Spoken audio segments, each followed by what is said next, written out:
Right, big treat here, joined by Blair Gibson, brizzyraces.com.au. Mate, people hear your voice a lot. We see your picture now. We're here in the flesh, and fantastic to sit here with you. Tell us a bit about brizzyraces.com.au. What was the idea behind it, and how long have you been running it? Well, pretty much grew up in Murwillumbah. Although Dad still tells me to this day I was conceived on Coolangatta Beach, and the first breath, he actually got an oxygen tank from Tugun and drove it to Murwillumbah, so the first breath was actually Queensland air as well. The family, Dad's side of the family are from Allara on the Darling Downs, so big family from there, and the rest of them from Murwillumbah on my mum's side, so we grew up there. My best mate Quinny and I, his dad's the chairman of Murwillumbah, and we'd be out of school on the Mondays. It was your usual meeting down there, so Mrs. Quinn would pick us up and be out to the track at 12 o'clock. Afternoons off school, every meeting, and betting with the bookies back then, pretty young, but look, that's where we grew up, and so we've always been in racing and loved it. My grandma actually got me into punting. I was punting from a ridiculous age. $1 each way, 3 horses she'd give me, and so that's how it all sort of got into the punt. And then one day my wife Sash said to me, how else can you make a quid other than punting? And I said, I don't know, at that stage was about 7 years ago, so I was at 2011 or something. I thought, everything's computers, maybe a website. No idea. Mate built the site for me. King, God bless him, and still helps me to this day with it. And what started out a hobby, I don't know whether it's being a bit knockabout with the punters or just putting it in layman terms, but it's really taken off. It's sort of surprised me, and that's sort of how it started, and it's just sort of gone through the roof since then. And you enjoy it. It's a free website. People log on www.brizzyraces.com.au. All the information you have there, the on the punt section, newsletters. It's all something you enjoy. It's all for love. Yeah, it is. It's a labour of love. Yeah, just like I said, it started off a hobby. Thinking, wonder where we could get it, and I really do enjoy it. Put more and more time into it. I think it's growing. Sort of sometimes I look back and can't believe where we've got to, but very proud of it, and it's exciting times. I think we've got more and more in store, and I think we're just going to get bigger and better from here, to be honest. With the emergence of the internet and corporates, like there's so much information there now for punters, so it must be a real feather in your cap, because I'm going to say this now, you've got such great respect in the industry. Like, people respect the voice of brizzyraces.com.au. So, for example, not only obviously working with myself, which has been a huge honour, we see what you do with the guys that hold all tickets, take it a step further, even through Radio TAB, like we noticed there, that obviously they've got a team there where they choose who they feel is their best panel there, and you're a part of that now. We saw you on one of the Saturday mornings, of course, with when their regular panelist, Nathan Exelby, another guy we talked to on the show, was unavailable. You were the man they went to, so it must be very proud to see where it has grown to, and for yourself just to be held in that esteem in the industry. It is, and I've had from the trainers at the start, sort of Matty Dunn, who trains our horses, Robbie Heathcote and Tony Gollan, they were very good to me early. Steve Morley from Glen Logan, he was amazing. To be honest, he was one of the first people. We still had a chat about it the other day. Like, we both still remember the day I talked to him, and he sort of gave me the belief that it could happen, and helped me at the start. Neil Jenkinson, a very good friend of mine, bloodstock agent, he's half a mentor to me over this time. He's been fantastic. So between Steve and Neil, that was the real kicking point. Steve Hewlett from Radio TV was really good to me. He was fantastic, and Tats were very good in the early days. So like, those people sort of made it and made it happen, and got me the platform. And then from then, guys like yourself, the hold all tickets,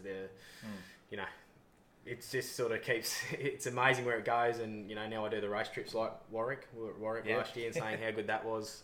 It's a great little race club, and Cairns Amateurs I go to every year, and they're the sort of things I love. I mean, give me Warwick and Cairns any day over Flemington or Caulfield. I'm fair income. I would rather go to them, and I love those people, the sort of people at those carnivals, and a lot of people helped in the start, and now it's growing. Everyone's on board, which is great. Where does it go to now then? What's the next steps, or you just continue to grow and the brand and the selections? I think we've got a few things. Obviously, doing a lot more with Shane Shirley, and I think we've got a few things there that we're looking at that I think we can go to another level. So stay tuned for that.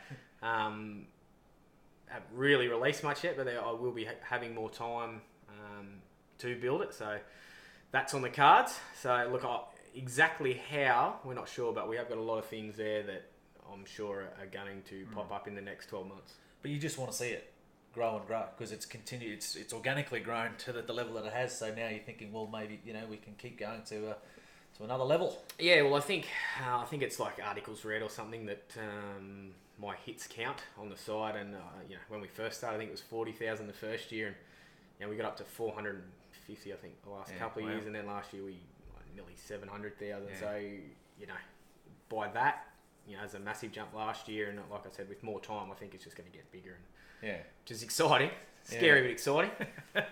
All right, well, a couple of questions to finish off. You speak about, we speak to you each week with we call him your sparring partner, Shane Shirley, another great judge that I know you really bounce off, and another great guy in the industry. How did it come about that you came across Mr. Toowoomba Tips from Victory Thoroughbred, Shane Shirley?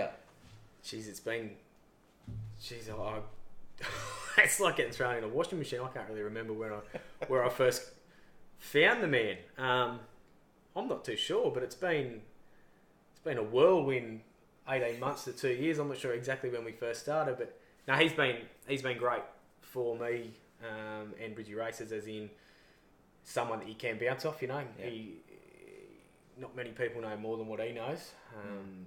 Punting wise, like his syndication wise, he just knows the game, and he's someone on my level that obviously we can do a lot of work, and sometimes you need someone to bring you back to earth, or just have an argument to your thoughts, because sometimes you can just talk yourself into thinking you're right. So, but he's great to bounce stuff off. He's a very knowledgeable bloke, as you know. Like he's not just a form guy. Like he's a genuine businessman, and so that's sort of something that's helped me. Yeah.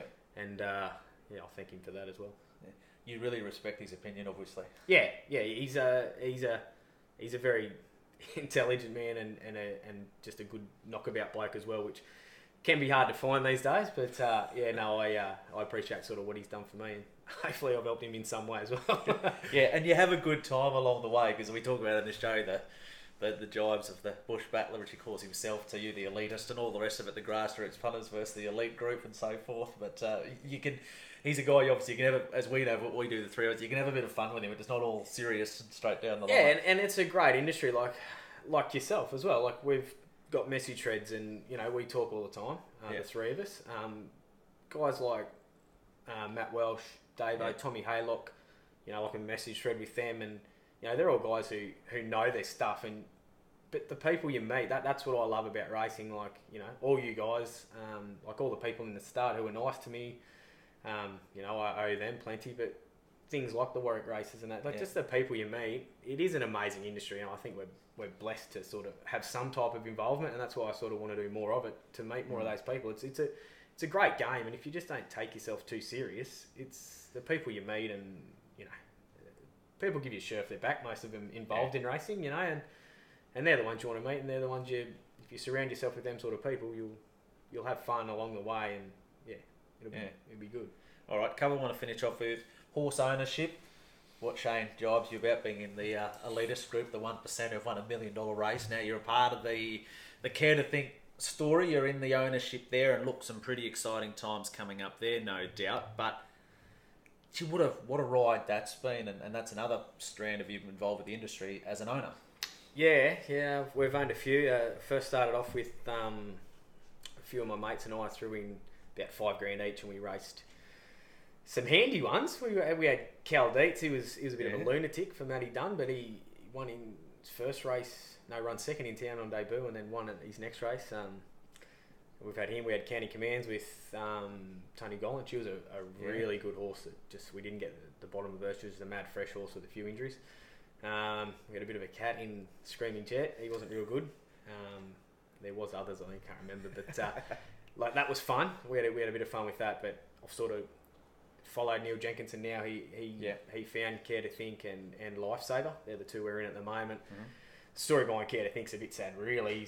He walked home to Sash, my wife, and said, Neil's just bought this horse, and 3 years ago we weren't really in the situation to buy 100% of a horse, so instead we've got a dead set toenail in him. And I said to the wife, if you're ever going to buy 100% of a horse, this would be the one. Like, you should hear the story about Neil buying it, and I wish I did. He cost 16,000. He's now won 840, and he's about fourth favourite in the early market for the Doncaster, a $3 million race. But yeah, look, we're going to toenail, and for me, it's about the interest. It's not so much making money; it's being involved. Like I said, good people in that stable at Matty Dunn's. Enjoy racing the horses with them. A lot of people are in both Lifesaver and Care to Think. Did we ever think Care to Think he'd get where he did? No. And his scary thing is he's just getting better. He's genuinely improving every run, and it's pretty exciting leading into a Sydney campaign. Oh, no doubt about it. It's one of those things when you follow racing and you see when they can take the next step, then the next step, then the next step. This is one of those horses that's doing that. It's obviously always had some potential, but obviously each preparation or each run, it just goes to another level. Yeah, and even like being a form guy, you sort of see horses do it, but I guess it's opened my eyes a bit form-wise to horses like it, because just seeing him do it, he's surprised us. Like, mate, I had him getting beat first up. He's threat. He's just, the buffering win was amazing. Enormous. Yeah. I think I've watched it 50 times, and probably the Magic Millions 18. But like even that when he was 3 wide, they didn't go hard. So Jeff had him in a good spot. Yeah. It's not like he was working too hard out there, but I think it's just his head. He's got his head right. He settles now, and that sort of might see him get the 1600 as well. So he's a very good horse. He's not much to look at, to be honest, but they've done a good job. They've been really patient with him, which some owners can be frustrated, but I think that time that they've given him is sort of the making of the horse, and now we should be in for a good couple of years with him. Yeah, so we hope that story continues to evolve, and I hope next time I talk to you, hopefully he's a Group 1 winner. Now, last question, this is probably going to be a little bit harder for you to answer, but a little bit open-ended as well. So if someone out there's watching this and they're working out their dollar each way or whatever it may be, how they're going to have a bet or how they should pick a horse to back, reading form or whatever it is, what's the simplest, best advice you would give anyone? Oh, jeez. I told you it's a hard question. Jeez. Put you on the spot there. Oh, wow. Well, what are the key things you look at to analyse a horse or a race to think, okay, I want to put my dollar each way on this? Okay. Yeah, well, first, I think the edge can be speed maps. Mm-hmm. So we've actually, you can Google, say, Brizzy Races speed maps, and there will be an article you'll find, which should be the first thing you see on Google. I think that's key. The speed in a race is key. If they're going to go really hard, you want a horse who can either sit in behind them or who can finish over the top of them. But look, I think the best way to do it is know your horses. Like, it sounds really simple, like just know your horses, but don't bet in 6 states. Like, and like if you focus on even one state, you don't have to be just Brisbane. You can do Brisbane, Toowoomba, Gold Coast. Yeah. Work on Southeast Queensland pool of horses, or if you're in Victoria, work on country horses there, or just a city. But get to know your horses. And if you know horses, like, you can pick up your form guide on a Friday when they come out, your average punter, and if you know your horses, you can essentially look at a field and you can do a speed map in your head in 2 minutes. You don't have to have it down on a piece of paper. You can look at gates if you know them and you know where they're going to sit. So, look, I think speed maps are the most important, but obviously there's a lot of other things. But if you know your horses and you know the way a race is going to pan out, straight away you can probably put a line through half of them. And more so when you get, you always want horses on speed. So, like, a horse that can sit on speed and there's not a hell of a lot of speed in it. Yeah. The advantage of that is you can't put a price on it. So, yeah, you can look at it a lot of different ways, but that's sort of where I start, is with a speed map. And other things you can look at. Some horses are mad fresh horses. Yeah. Some are the opposite. They need a couple of runs to get into a prep. So there's all those sort of things. But I'd sort of start with speed maps and learn how to do them. And that's half the battle. Know your horses. It seems like a fairly straightforward statement, but it is pretty right. Actually, you remind me. It's one of the key things. I remember my dad used to say to me. Is he said, horses can't talk, but they can tell you things. Yeah, I like that. I So like that. as I said, this horse goes I like fresh, that. it goes good on the wet, it always goes well at Clifford Park, or it never goes any good at Eagle Farm, or things like that. Yeah. So they can't talk, but if you know your horses, they can tell you things. That's right. And I mean, if you look at, I don't know the numbers, but you know, you might say a pool of horses in southeast Queensland might be 1,000 horses. Well, you add Melbourne, Sydney, provincial Sydney, Perth. You know, if you're trying to bet in all of them, I don't care You'll who make a you lot are. of winners. I don't care who you are. You can't know them. Yeah. Not properly. You know, you can have an idea on the horses, but it just makes it so much easier to be over a pool of horses and be betting around them. And yeah, I think it does sound simple, but it's if you just cut back the area that you want to work in, it's a lot easier. Yeah, so there you go. So there's some good advice. Last question. Punter, owner, form analyst, but with all of that, on the coast here, family man as well, so you add all that into it too. Yeah, and that's your greatest that pride is and joy, of course. that is my number one. Like everything I've ever done is for them, and I love them. Got the two little girls and wife, and we're at Currumbin, and yeah, like I feel blessed to be where we are and to have them, and yeah, that's what it's all about. They come to the races, the girls, when they can. I probably don't go to the races enough. They probably go as much as me, to be honest. But yeah. So they like it? They like it, yeah. One of them likes Care to Think, one likes Lifesaver, so that's always interesting. I hope they never race. They won't. One's really fast, the other one's okay. But yeah, no, they come. We're all going to go down and watch the horse when he's in Sydney, so I'm looking forward to that, because I think my wife and I, in about 12 years or maybe 14 years of being together, I think we've been to the races twice together, so that'll be number 3. That'll be a bit of a day out, but yeah, no, it's that's the greatest pleasure, and the punt comes second.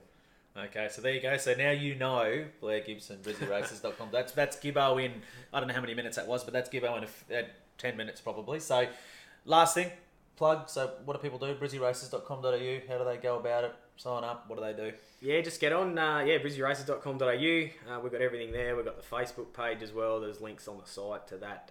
It's at Brizzy Races at Twitter. Yeah, like we've got the newsletters, but look, everything's pretty much on the site. It's free. Get on. And there'll be things from form guides to my opinion sometimes. Everyone's got one. Sometimes mine's right, sometimes it's not. I still think it's right. But yeah, look, everything will be up there, and it's a little bit knockabout. I try to speak in everyone's language, and you know, yeah, I hope people enjoy it. I think by the numbers they are, and get your friends on, and it's all a bit of fun along the way. Yeah. So there you go. So jump on board. I highly recommend it. And as I said, yeah, just overall, I think I'd say Gibbo's obviously a great guy. I dead set. This is probably the second time I met you in person, and it's where I've known you since I was 10. So that's the sort of guy you are. And I said, I'm speaking. Anyone's ever easy to speak. You know, I'm invited in the door here. You could have been an axe murderer. So that's what I mean. So such a nice guy, and that's so easy to get along with. And I really appreciate you being a part of what we do. So we speak to Gibbo every Thursday and every Saturday. Not always in person, so that's why we're making the most of this. But yeah, no, highly recommend it, and jump on board. Outstanding judge. I can vouch for that without any doubt as a mug punter following someone. But yeah, great guy and great information. So appreciate it, mate. Thank you, mate. Thank you very much.